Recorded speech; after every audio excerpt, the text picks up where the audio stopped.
Hello dear student, आज arthropoda infection में dengue के बारे में पढ़ेंगे। कल हम लोगों ने नेक्स्ट क्लास जो लास्ट क्लास थी वो हमारा मलेरिया पे था। आज का है हमारा डेंगू पे। डेंगू क्या है? डेंगू एक वायरस फीवर से रिलेटिव डिजीज़ है। वायरस कॉज करता है और ये फ्लेवी वायरस के एक फैमिली से बिलोंग करता है डेंगू। और ये होता है एक मच्छर के काटने के द्वारा होता है। और उस मच्छर के काटने की वजह से डेंगू होता है। उस मच्छर में उसके सलाइवा में एक वायरस पाया जाता है एडिस इजिप्टी। एडिस इजिप्टी ये कॉजेटिव एजेंट है जो मच्छर के वायरस में पाया जाता है, सलाइवा में पाया जाता है। ये वायरस होते हैं और ये बहुत ही ज़्यादा घातक होते हैं। मतलब ये वर्ल्ड वाइड है, इनका डिजीज़ जो है वर्ल्ड वाइड में फैला हुआ है और लगभग साल में 1 बिलियन लोगों की मौत हो जाती है। जैसे लगभग 10 करोड़ वर्ल्ड वाइड है ये और एक डिज़ीज़ है। और आज इसके बारे में पढ़ेंगे। इसे येलो फीवर मॉस्किटो भी कहा जाता है और इसको ब्रेक बोन फीवर भी कहा जाता है। अब इसको आगे जब पढ़ेंगे तो ब्रेक बोन फीवर क्या होता है इसके बारे में जानेंगे। इसके सिम्टम्स क्या है? जो इसका सिम्टम्स है वो फेब्रिल फेज, यानी कि इसका जो इंक्यूबेशन पीरियड होता है वो होता है 3 से 14 दिन के अंदर ये डेवलप हो जाते हैं, मैच्योर हो जाते हैं। तो जिस स्टेज में ये इनके जो सिम्टमेटिक दिखाई देने लगेंगे उस स्टेज को हम बोलते हैं फेब्रिल फेज। वो 2 से 7 दिन के अंदर होता है। इसमें हाई फीवर होते हैं, बहुत ही ज़्यादा तेज बुखार होता है, कपकपी बुखार हो जाता है, 104 से भी ऊपर पहुंच जाता है। और स्किन एरिथ्मा के एक लक्षण आते हैं, यानी लाल चकट्टे। यानी कि जब डेंगू वायरस जो है, डेंगू का जो वायरस है वो आपके स्किन में होते हुए आर्टरीज के मतलब कैपिलरी में जब पहुंचता है तो ये रेड शो करता है। वो इसलिए शो करता है क्योंकि जो कैपिलरी है वो स्किन के बस पास ही में होती है और जो आर्टरीज वगैरह होती है वो थोड़ी सी डेप्थ ऑफ स्किन होती है। इस वजह से स्किन के चकट्टे दिखाई पड़ जाते हैं, यानी स्किन एरिथ्मा। पेन होता है, मतलब जॉइंट्स पेन वगैरह होने लगेंगे। आईबॉल यानी आँख के नीचे, मतलब आँख के चारों ओर आपको पेन होगा। और दूसरा है स्वेलिंग ऑफ लिम्फोडेनोपैथी। लिम्फोडेनोपैथी यानी ये मेनली लिम्फ नोड्स को इफेक्ट करते हैं। इस वजह से इन्फ्लामेशन हो जाते हैं लिम्फ नोड्स पे।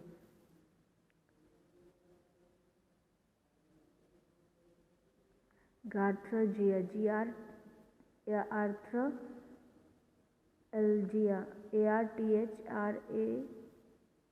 ARTHRALGIA, मतलब जॉइंट्स पेन होने लगते हैं।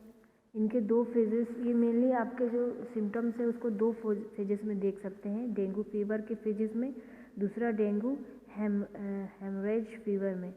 तो इसमें कुछ कॉमन सिम्टम्स है जैसे कि बताया, skin erythema, fever, eyeball pain, swelling of lymphoid nodes में होने लगते हैं। क्रिटिकल फेज 3 से 8 डिग्री डे में होता है और 38 डिग्री सेंटीग्रेड पे ही है होने लगता है। ल्यूकोपीनिया हो जाती है, यानी ये सब इनके क्रिटिकल फेज के हैं। होमियोरेजिस फीवर में ये सब सारे सिम्टम्स होते हैं। ल्यूकोपीनिया यानी WBC में डिक्रीज होने लगेगा। थर्मोसाइटोपीनिया, यानी थर्मो मतलब प्लेटलेट्स और साइट मतलब सेल, पीनिया मतलब डिक्रीज होना। तो जो प्लेटलेट्स के जो सेल हैं वो भी डिक्रीज होने लगेंगे, कम होने लगेंगे। ये इनका मेन सिम्टम्स है जिससे आप पता कर पाओगे कि इनको डेंगू हो चुका है। एक तो बहुत ही ज़्यादा फीवर होगा, जॉइंट्स में दर्द होगा, आँखों के नीचे पेन होगा, लाल चकत्ते दिखने लगेंगे जब भी डेंगू होगा। तो इससे आप कंफर्म कर सकते हैं कि इनको मलेरिया होने के चांसेस बढ़ चुके हैं, ये मलेरिया ही है। अब जैसे कि हमने बताया था फेज ऑफ डेंगू फीवर, जैसे 2 फेज में होता है।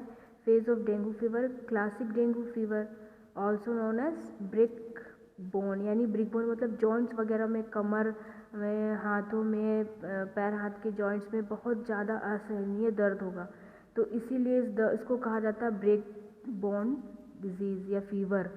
50% केसेस इट्स बीइंग 2 से 5, मतलब 50% केसों में इस तरह के कॉमन सिम्टम्स आपको शो होंगे, और कुछ जो सिम्टम्स होंगे वो बहुत ज़्यादा क्रिटिकल हो जाएगा। बिगेन 2 से 5 डेज़ के अंदर आपको ये सब सारे सिम्टम्स शो होने लगेंगे। फिर dengue haemorrhagic fever, it occur in following case: secondary infection, other stereotype infection, human in 8 month।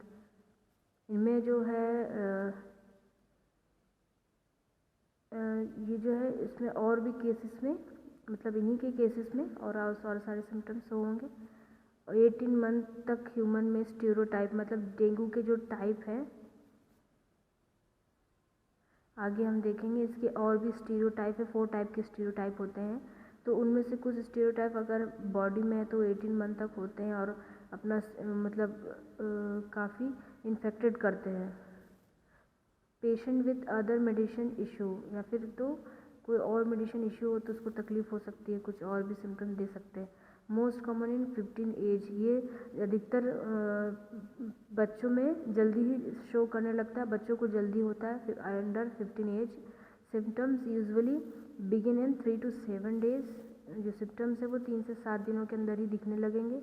हेमोरेजिस, cuteness plus intestinal fever होने लगते हैं और फिर ये इन्फेक्टेड कर देंगे। स्किन इरिटेशन होगा, क्यूटनेस, इंटेस्टाइनल में भी प्रॉब्लम क्रिएट करेगा। इसकी वजह से आपको क्या क्या हो सकता है? थर्मोसाइटोपिनिया, जैसे कि प्लेटलेट्स की कमी, होमो कंसंट्रेशन यानी हीमोग्लोबिन की कमी हो जाएगी, न्यूरोलॉजिकल डिस्टर्बेंस हो जाएगा, इल्यूजन फॉर्म हो, या फिर तो कुछ समझ आने में दिक्कत होने लगेगा, बहुत सारी चीज़ें शो होंगी। और इसकी वजह से आपको और भी चीज़ हो सकती है, जैसे कि हेमाटोसीजिया यानी ब्लड इन स्टूल, मोटो, ये सब कुछ टर्म है जिनको इन्हीं टर्म से जानते हैं और इनका मतलब क्या होता है वो साइड में दिया हुआ है। हेमाटोसीजिया यानी ब्लड इन स्टूल, आपके स्टूल में ब्लड आने लगेगा। लीना यानी ब्लैकी टर्री स्टूल, यानी एकदम जो स्टूल है वो ब्लैक सा आएगा, तो इससे भी आप पहचान जाओगे कि डेंगू है और ये क्रिटिकल स्टेज पे है। इपिटैक्सिस यानी ब्लीडिंग फ्रॉम नोजेस, और अगर वो तो शुरुआती स्टेज में आपने देखा ये सब आपको दर्द होगा, और वो डेंगू अगर और घातक हो जाता है या उसका ड्यूरेशन पीरियड और बढ़ जाता है तो ये खतरनाक हो सकता है। तो ये सब सिस्टम शो होंगे, जैसे कि ब्लीडिंग फ्रॉम नोज, नाक से खून निकलना होगा। मिनोरेगिया होगा यानी हैवी मेंस्ट्रुअल ब्लीडिंग, अगर पीरियड का टाइम है तो ब्लीडिंग की जो है वो ज़्यादा होने लगेगी एज़ पर नॉर्मल मंथ में जो होता है। नेक्स्ट हम लोग वायरस के बारे में जानेंगे कि है कैसा वायरस। जैसा हम जान रहे हैं कि ये कौन से वायरस की वजह से होता है।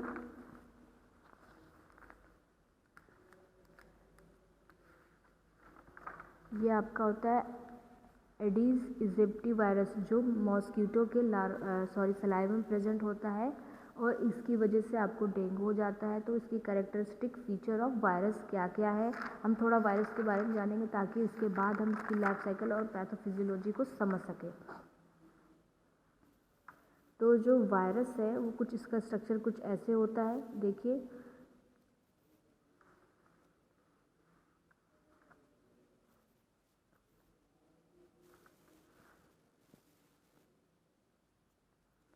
ये जो दिख रहा है ये आपका इन्वेलप प्रोटीन है। दूसरा जो नीचे राउंड राउंड है ये आपका मैट्रिक्स प्रोटीन है, और ये थ्रेड लाइक जो स्ट्रक्चर है ऐसे, ये है आपका ssRNA, सिंगल स्ट्रैंड RNA, और ये जिस फ्रेम के अंदर है ये है कैप्सिड। तो वायरस का कुछ स्ट्रक्चर इस तरह से होता है, तो उसमें से कुछ वायरस है, उसमें से एक वायरस है आपका एडिस इजिप्टिस। इसका हम देख रहे हैं कि ये इस तरह से होते हैं। इसके और भी स्टीरियोटाइप होते हैं। ये रहा DEW1, DEW2, DEW3, DEW4। तो कुछ 4 टाइप के स्टीरियोटाइप हैं।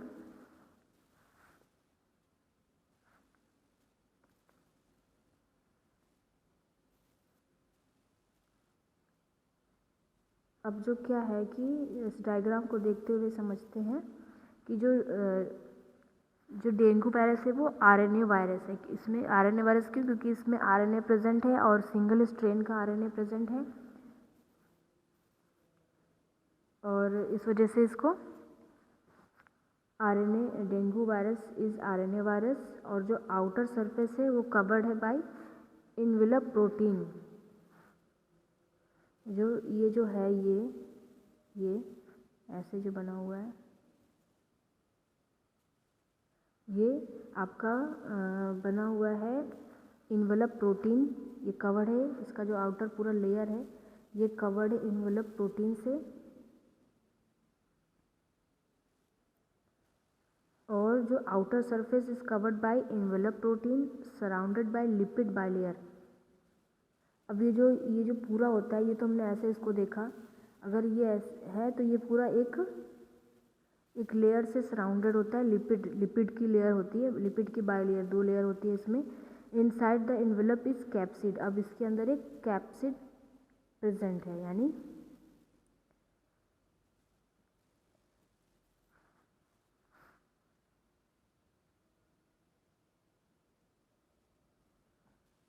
ये जो ऐसे गोल गोल बना हुआ है ये कैप्सिड है।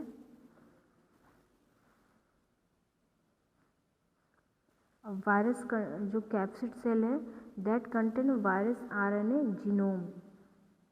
इस कैप्सिड में RNA जीनोम है। ठीक, ये इसका डायग्राम। इतना बात समझ में आ गया होगा कि जो वायरस है उसमें ये इन्वेलप प्रोटीन का बना होता है। इसके अंदर RNA होते हैं, ssRNA, कैप्सिड होती है, मैट्रिक्स होती है। ठीक है, ये इसके 4 स्टीरियोटाइप हैं। इसकी जो लार्वा है, जो मॉस्किटो ने जब बाइट किया तो उसके जो माउथ में, सलाइवा में जो वायरस है, उस वायरस यानी उस लार्वा को विगुलर कहते हैं। नेक्स्ट इसका पैथोफिजियोजेनेसिस जानेंगे, बहुत ही सिंपल वे में जानेंगे। कुछ इस तरह से स्ट्रक्चर लेकर के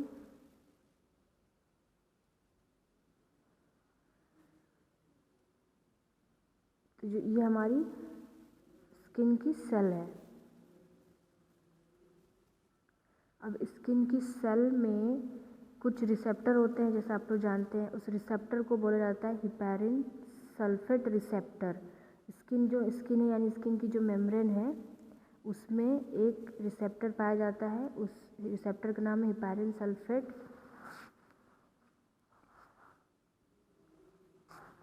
तो हिपैरिन सल्फेट रिसेप्टर की वजह से ये जो वायरस है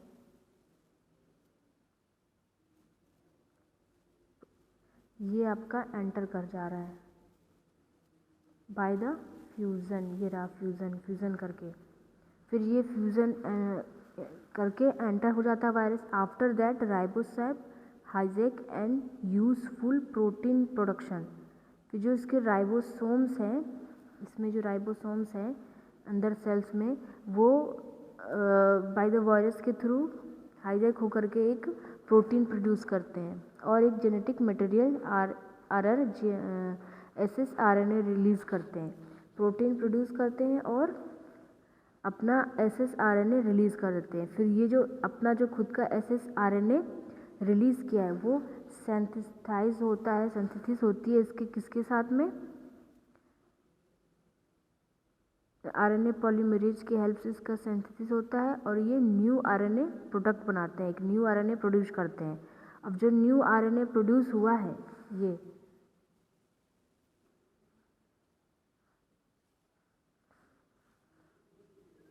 जो न्यू आरएनए प्रोड्यूस हो रहा है ये आपका बनाए हुए नेक्स्ट जो ऊपर बना हुआ था प्रोटीन उसके साथ रिसेंबल होकर के एक न्यू वायरस बना देता है, ये रहा। फिर ये न्यू वायरस फिर से वापस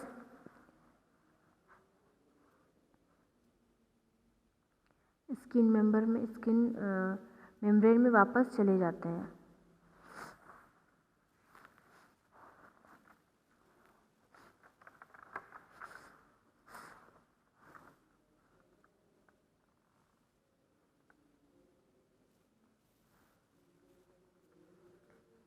वापस ये जाने के बाद स्किन में क्या करते हैं, ये लैंगरहैंस सेल यानी इम्यून सेल स्किन में जा कर के लैंगरहैंस सेल से माइग्रेट हो जाते हैं, अपना मतलब डुप्लीकेशन करते हैं, ग्रोथ करते हैं और लिम्फ नोड्स, जबकि लिम्फ नोड्स को ये एक्टिव कर देते हैं। एक्टिव करने के बाद ये एक्टिव हो जाने से इम्यून सेल एक्टिव हो जाते हैं, तो इसकी वजह से क्या होता है, जो लिम्फेटिक नोड्स हैं उनके डेंड्राइट्स हैं वो स्वेल होना शुरू लगते हैं।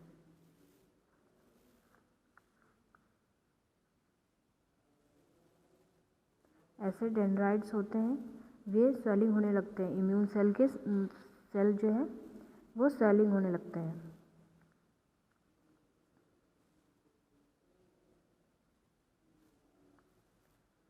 और स्वेलिंग होने की वजह से फिर ये पूरा होल बॉडी इस पर रिस्पॉन्स करने लगता है।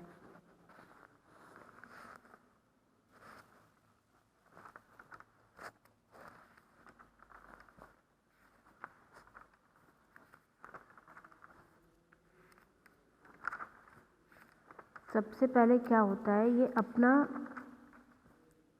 ये पहले तो स्किन में जाते हैं सबसे पहले मॉस्किटो आपके स्किन में आया और इन्होंने फिर बाइट किया और ब्लड अपना फूड मिल लेने के लिए उन्होंने शक किया, यानी अपने सारे शक करने के चक्कर में इन्होंने अपना सारा वायरस हमारे ब्लड में इंसर्ट कर दिया। अब ब्लड में ये इंसर्ट हुआ, अब स्किन में ये तो इस तरह से पहुंचा, ये हम लोगों ने देख लिया कि स्किन में ये इस तरह से पहुंचता है।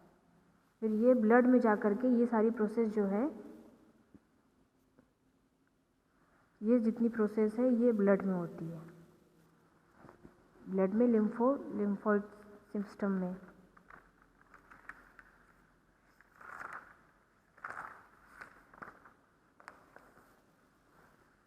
ये क्या करेंगे, ये ट्रांसमिट करेंगे by mosquito. Dengue fever is treated in to almost half of world population.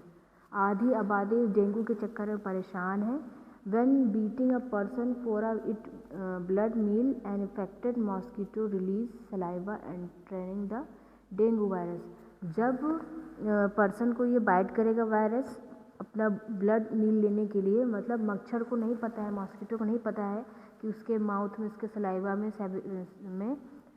Virus है। वो तो अपना खाने के चक्कर में आया और आपके स्किन को बाइट किया और उन्होंने फिर कैपिलरी सर्च किया, आर्टरी सर्च किया और उस पर बाइट किया और खून सक कर लिया। अब उस ब्लड में चला गया एडीज इजिप्ट वायरस।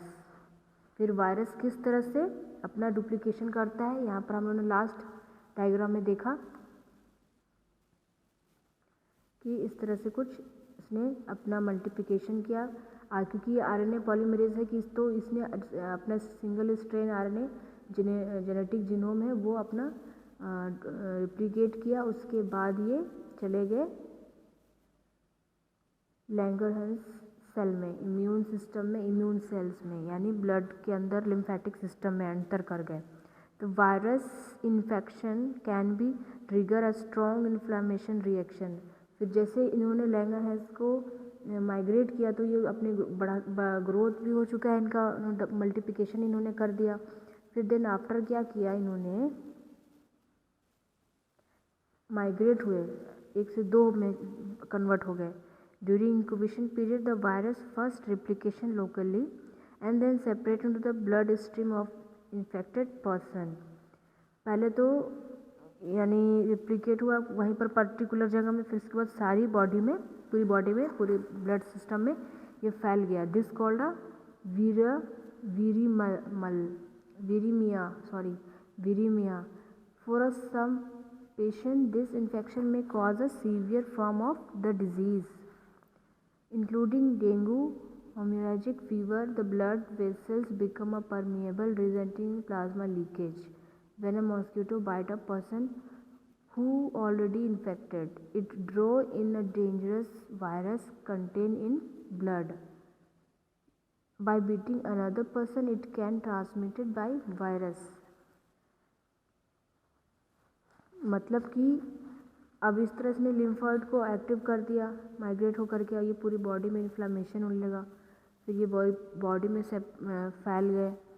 फिर फैलने के बाद क्या हुआ, अगर इन्फेक्टेड पर्सन है उसको कोई बाइट कर लेता है, यानी उसके ब्लड आ जाता है और वो आपके में एंटर हो जाता है, तो उससे भी डेंगू होने के चांसेस आपको हो जाते हैं, क्योंकि फिर ब्लड टू ब्लड या सेक्सुअल एक्टिविटी या सीरम ट्रांसमिशन की वजह से भी हो सकता है डेंगू.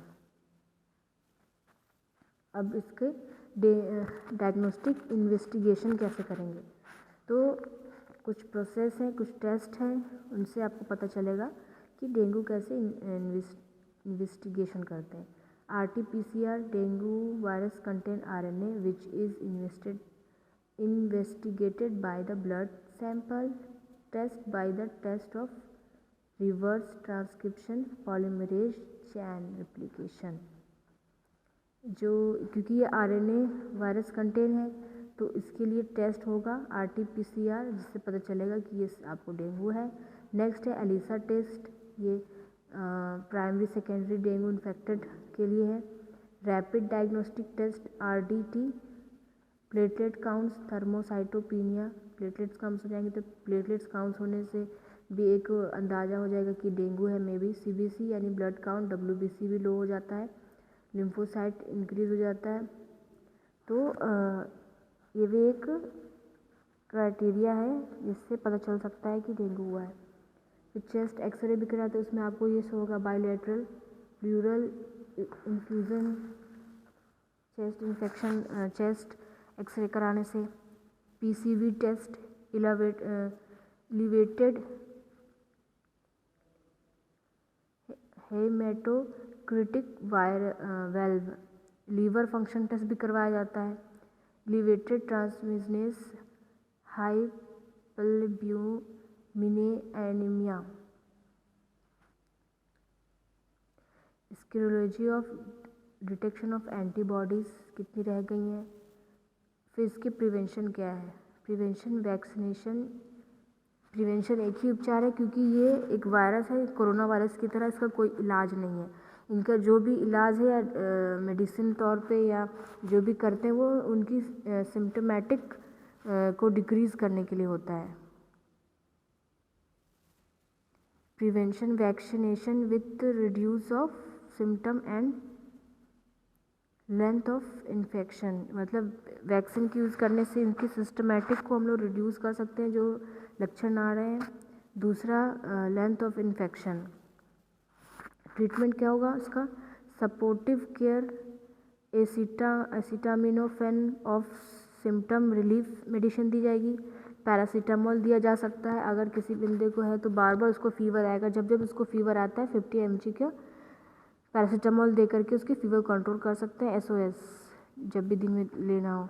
दूसरा हो गया थोड़ा सा खराश खांसी टाइप में आता है, तो इसमें इसको रिड्यूस करने के लिए क्लोरोफिनरामाइन या डेक्स्ट्रोमेथाफेन या फिर तो फिनाइललेफ्रिन का सिरप यूज़ किया जाए.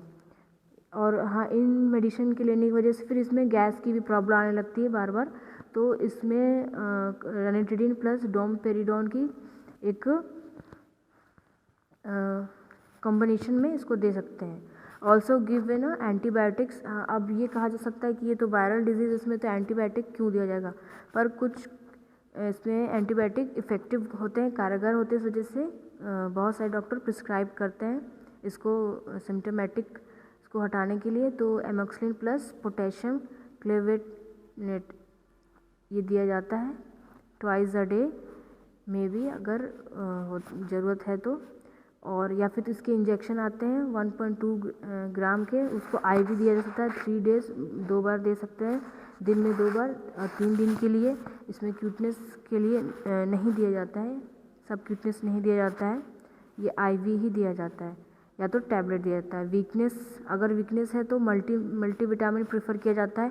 अगर प्लेटलेट्स कम हो गया है, 1 लाख से कम हो गया है, तो कैरिका पपाया के टैबलेट या सिरप आते हैं, इनको प्रीफर किया जाता है ताकि प्लेटलेट्स काउंट थोड़ा धीरे धीरे बढ़ने लगे। ऐसे अचानक से तो बढ़ेगा नहीं, लेकिन इन सब चीज़ों को देख करके प्लेटलेट्स के काउंट को बढ़ाने को, अगर प्लेटलेट्स बहुत ही ज़्यादा लो, 1 लाख से भी कम हो जाता है, तब प्लेटलेट इन्फ्यूज़न दिया जाता है। तो ये जो वायरस है एडिस एजिप्टिस डेंगू वायरस, ये एक इसके जो भी ट्रीटमेंट किया जाता है वो उनके सिम्टोमेटिक ट्रीटमेंट किया जाता है, इसका कोई इलाज नहीं है। और इन सारे मेडिसिन को यूज़ करके इनको सिम्टोमेटिक ट्रीटमेंट दिया जाता है। तो ये था डेंगू, आज के लिए इतना ही काफ़ी है। और आई होप सो आपको समझ में आया होगा। So thank you class.